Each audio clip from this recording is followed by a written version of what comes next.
Hello and welcome to Green Horizon, a new frontier. In this special edition, we look at the integrated approaches incorporated at the Oshali Project and investigate how organic fertilizers produced in Okahanja are contributing to greener fields at Olushanja. These projects are made possible by the Green Climate Fund in partnership with the Environmental Investment Fund of Namibia.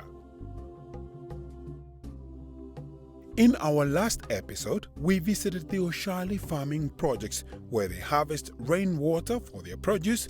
Today, we're on site again, but take a closer look at their poultry and piggery project.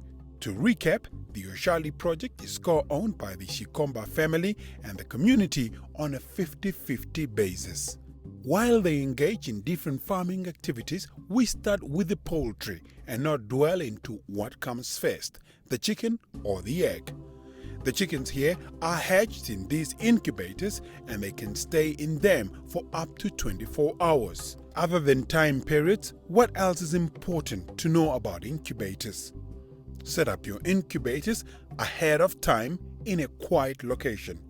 Constantly check the incubator's temperature and humidity. If the power goes out, do nothing at first, just wait for the power to come back on and continue incubation as normal. The hatching may be delayed as many hours as the power was out. Emmanuel Shatimwene, the foreman at the project, is responsible for the delicate job of making sure that these chicks are nursed. They are kept in an enclosed room to keep them safe from natural forces such as wind and cold. They are then put under a heat bulb. But why? Baby chicks kept with their mothers do not need light at night and get warmth from their mother. However, new chicks hatched without a hen do need warmth and they do need a little light at night. Typically, chicks who are not with their mothers can get both warmth and enough nighttime lighting with a heat lamp. After the first 14 days, they are moved to another enclosed room where they are still under a heat lamp, but most of this intensive care is no longer needed. A week later, they are moved to another enclosed room that will prepare them for life on the farm. The chickens bred here are Bosville chickens. What makes them special?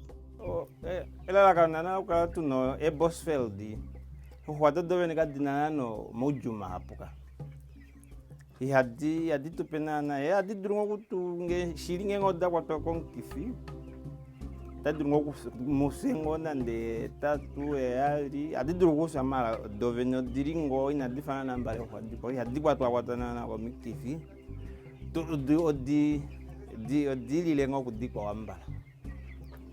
The farm produces between 80 to 120 chicks, which goes to slaughtering, whereas others are sold as chicks to prospective clients. The chicks are fed pullet growers from 2 to 3 weeks, but they are kept in the batches that they came with when they hatched. Shatimwene explains again why this is important.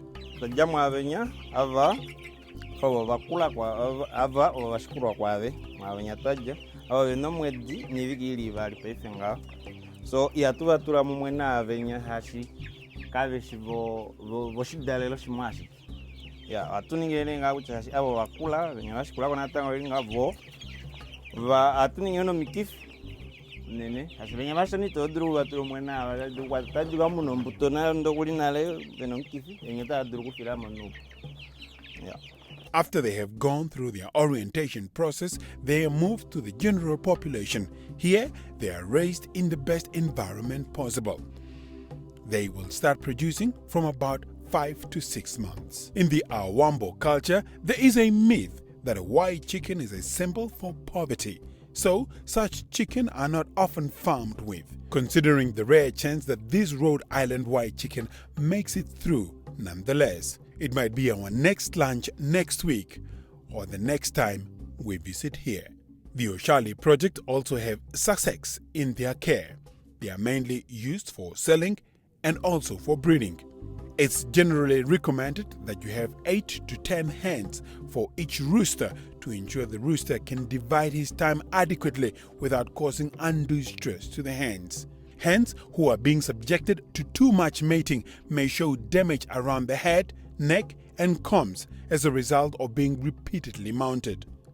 At Oshali, they have lowered that ratio to 1 rooster for every 4 chickens.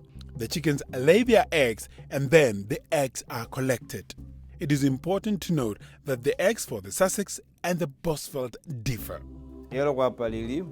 Cha ava wadi de mayo de fango disho naga difike pamwe na je hwa kulalela tuya tueta ponelita la nawa wa mone upsu uhapunen patwa kipinga boike ule o shivike shata tara konduda okukuna ko kuno incubator gasha ae huwadi ngashingodinya dio pinya tata menga kukuli kila kunya Bosveld huwadi mwedile ngona tango dili okwa tu difana Sussex dili ngok atuke dimona ngasha tikwi awakutokaleli pima patalana opwa no kupiane kwa ngona ndokuno nava we momu we vatatule and so on.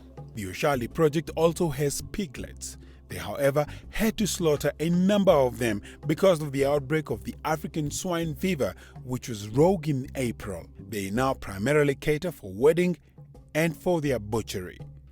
Time for a break, but when we return, organic fertilizer could be the solution for the ailing green skins in the country.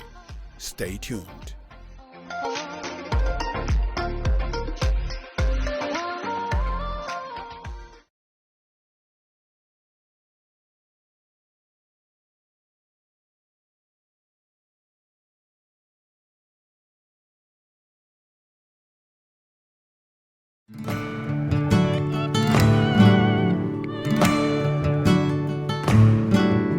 You are watching Green Horizon, a new frontier.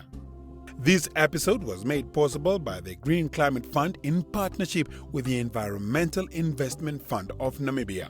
In 1894, horse carts were the biggest and the preferred mode of transport in developed Europe, with London leading the way. But the horse manure was just too much for the city. It was dubbed the Great Horse Manure Crisis. The problem was eventually solved by the proliferation of cars, which replaced horses as a means of transportation in big cities. Fast forward to present day, and you will find that Namibia has plenty of cattle and horse whose manure go unused. Johan Larish has found a way of creating a lasting solution to what he considered to be less than ideal Namibian soil structure. He started Greenfields 12 years ago and has had enough trial and errors over the years to find a solution that would treat the soil and help the crop thrive. Today on site, Greenfields is having a truck full of manure being offloaded from the Okahanja horse stables. This is but a first step to creating the perfect formula for different clients. But is it a one-size-fits-all solution? It has different specifications for different crops, for different soils. So what we do is we will analyze the soil. Once we know the position there, then we will use the product that will fit there, and we will apply in combination with other products that we do in order to address all soil conditions, like for instance pHs, for instance calciums, magnesiums and phosphates. That is all conditions that we have to address, and then we'll come to the nutritional value of the product in order to produce the maximum and have the best yield that is possible. That Namibia has got difficult soil samples, soils to produce in. It is not easy, so we had to address the status of the soils to make sure that the products we use is fitted and suitable for Namibian conditions, not other countries. I'm referring to Namibian. It's very important to understand that we have to speak about our Namibian soil conditions, water conditions, and climatic conditions. According to the soil deficiency of the client, the workers here start to take the mixture with manure first through a rolling screen which has different outlets. This allows the different composition of manure from rough to fine. The various form will be used in different mixtures for greenhouses, pottery plants, etc. Then the mixture is loaded and added into an electric mixture. Depending on the particular soil, one needs organic carbon, phosphate or magnesium to be added. Water is also added because it makes up about 12% of the mixture. So why is manure itself not considered to be fertilizer as such? We cannot call any kind of manure a fertilizer. We should call it a remedy, an agricultural remedy.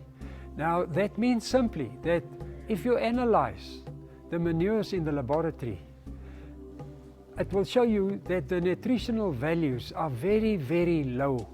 So therefore it cannot be classified as a fertilizer, but yes, as a remedy. We have to register remedies with our registrar in the Ministry of Agriculture, and these remedies we use in conjunction together with the N's, the P's, the K's, the micro and the macro elements. It's very important to understand that it is a formulation of different elements that should give us the ideal composition that we are using. And to prove that we are doing this right, we can only say, look at Olusanja farmers. They are successful. They've been there for years. They're growing. When we started 6 years ago, there was only 26 farmers at Olusanja. Today there's 97 farmers. The fertilizers have made their impact in the far north of the Olushanja, where over 100 small-scale farmers uses greenfield organic fertilizers on their crops, which has yielded incredible results. Sylvanus Nyango speaks of the benefit he has encountered. Yeah, that have worked quite well. At first we never knew how it works, but later on we tried them and see how they work better. As you can see crops here, the plants that you can see, tomatoes here, they are mostly organically produced because we only used the greenfield fertilizer, which actually was made in Okahanja and made, meaning produced in our country, meaning they are so affordable and they are organically based comparing to the other fertilizer that we used to use.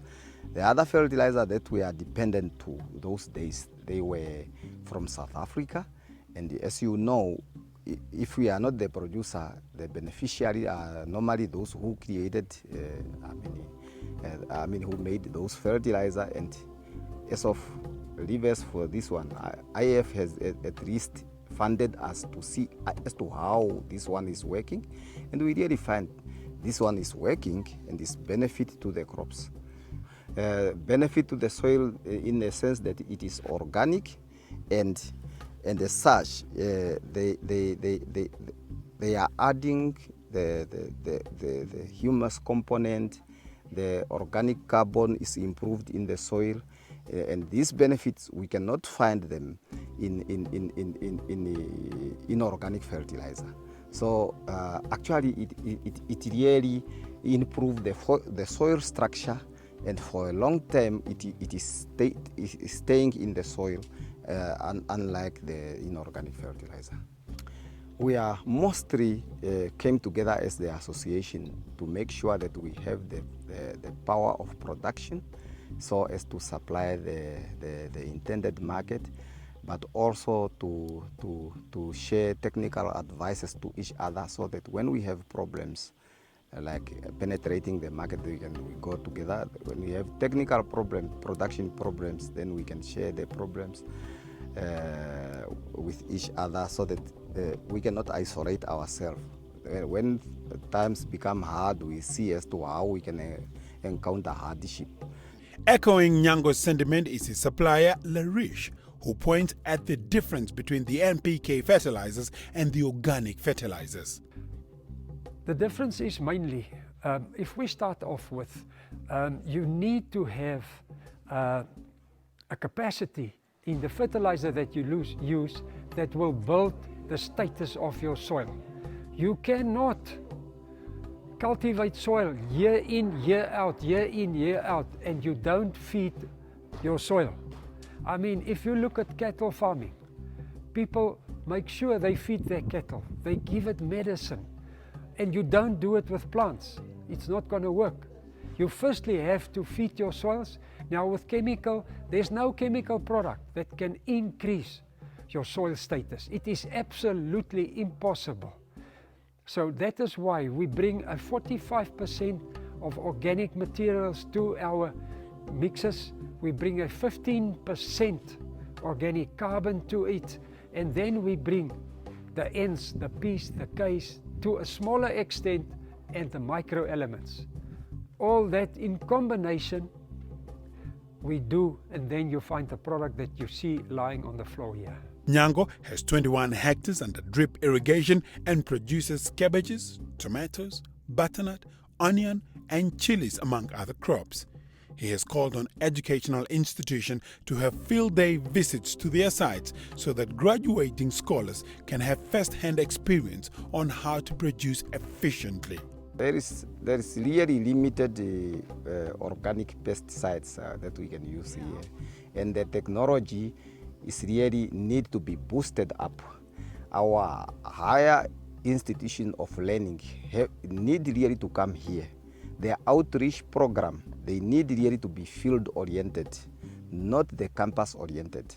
As of now, when it comes to agriculture, our institution of higher learning, whether it's Ovongo, which is here by our University of Namibia, they should be field-based and come and associate with farmers so that we can see as to how we can handle these problems of pest and so. Yes. Greenfield's fertilizer producer Lerir states that organic fertilizers could be the solution for the struggling green schemes in the country. Yeah, the big difference is the approach. My clients at Olusanja and those areas are striving. I don't know of anybody there that is bankrupt. We have come away for about the last 6 years. I've been supplying them, and they're making a success. It is because we address the soils properly, we do the applications according to the different crops, and if you compare that to the green scheme, I mean, there's no comparison. The green schemes are bankrupt. We all know that. Why are they bankrupt? It's because mismanagement. It's because they don't look after their soils. They use, for a start, they use chemical, conventional products, and they've been doing it all the years. There's no improvement. The soil management side in the green scheme has been neglected, and it still is. And that is why those green schemes are bankrupt. They never made it, and my clients make it. The situation will change, but the organic product that they use should be from Namibia. Very simple, because we manufacture according to Namibian needs. Now, in the past, organic products has been coming in from South Africa. All different kinds of organic products. Now, firstly, it's very costly to transport these things from South Africa to here. Secondly, we are a Namibian organization that's been in existence for 12 years. So why support the South African product? Where is the South African specialists? The guys that know and that can have and provide technical advice. It's easy to run across the border to come and sell their products, then they run back with the money that they made in Namibia, which, to my opinion, is not right. Lerich also introduced a Mahanga fertilizer, which is produced to hold the water capacity and hopefully double the Mahanga yields. Never, as far as we know in the history of Namibia, has there been a product aimed at the Mahanga market. That is very important, because our Mahanga farmers, they normally They just plant Mahanga and they wait for the rain without managing their soils, which is understandable. There's a reason for that. If you take a conventional product like urea or any of those, you put it in the soil, you wait for the rain, you get a rainstorm of say 30 millimeters, that product is gone. It's completely gone, so you wasted your money. So that is why we over time has developed the CM+P product, especially for Mahanga. The C stands for carbon, organic carbon, which is very important for Mahanga. It is important to lift up and to rectify the chlorophyll levels, which has to be right in order for the Mahanga to produce. Then the M stands for manure. It's different kinds of manure that we have in here. It's chicken manure and it's cow manure and horse manure, a blend of them. Plus the P, that's the phosphate, that's the bone meal part, natural P. So this product will not wash away with a rainstorm. It has got holding capacity. It will sit in the soil. It will stay there. It will hold the water. It will hold the different elements that it's got in here. It will not wash out. It will not just drain away. That makes the big difference. That is why hopefully we can start with a Mahanga industry, with people where they now get an average of 300 to 400 kilograms per hectare. That's the yielding they have now. We can hopefully increase this to double those amounts. The product, according to Lerich, needs 300 kilograms to cover a hectare and should significantly improve the soil while increasing the yield in Mahanga fields. Always gaining new perspective. We have now come to the end of this episode and hope you have learned a thing or two. Next week, we continue with efforts by the ERF to ensure water security in the Oshikoto region. A tall order awaits. Until next time, bye-bye.